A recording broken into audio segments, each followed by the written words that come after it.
Mask ಧರಿಸದೆ ಮಾಲ್ಗೆ ಬಂದು ಸಾಮಗ್ರಿ ಖರೀದಿಸಿ ಉಡಾಫೆ ವರ್ತನೆ ತೋರಿದ ವೈದ್ಯರ ನಡವಳಿಕೆಗೆ ಎಲ್ಲೆಡೆ ಆಕ್ರೋಶ ವ್ಯಕ್ತವಾಗಿದೆ.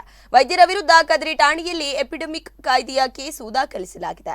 ಮಾಸ್ಕ್ ಧರಿಸದೆ ಮೊಂಡುವಾದ ಮಾಡಿದ ಮಂಗಳೂರಿನ ವೈದ್ಯ ಡಾಕ್ಟರ್ ಕಕ್ಕಿಲಾಯ ವಿರುದ್ಧ ಕದ್ರಿ ಠಾಣೆಯಲ್ಲಿ ಪ್ರಕರಣ ದಾಖಲಾಗಿತ್ತು. ಬಳಿಕ ಠಾಣೆಗೆ ಆಗಮಿಸಿದ ಕಕ್ಕಿಲಾಯ ಮಾಸ್ಕ್ ಧರಿಸಿಯೇ ಬಂದಿದ್ರು. ವೈದ್ಯರ ವಿಡಿಯೋ ತುಣುಕು ಸಾಮಾಜಿಕ ಜಾಲತಾಣಗಳಲ್ಲಿ ಪ್ರಸಾರ ಆಗುತ್ತಿದ್ದಂತೆ ಎಲ್ಲೆಡೆ ಆಕ್ರೋಶ ವ್ಯಕ್ತವಾಗಿತ್ತು. ಡಾಕ್ಟರ್ ಕಕ್ಕಿಲಾಯ ಅವರ ವರ್ತನೆಯನ್ನು ಐಎಂಎ ಮಂಗಳೂರು ಮತ್ತು ಉಡುಪಿ ಘಟಕ ಖಂಡಿಸಿದೆ.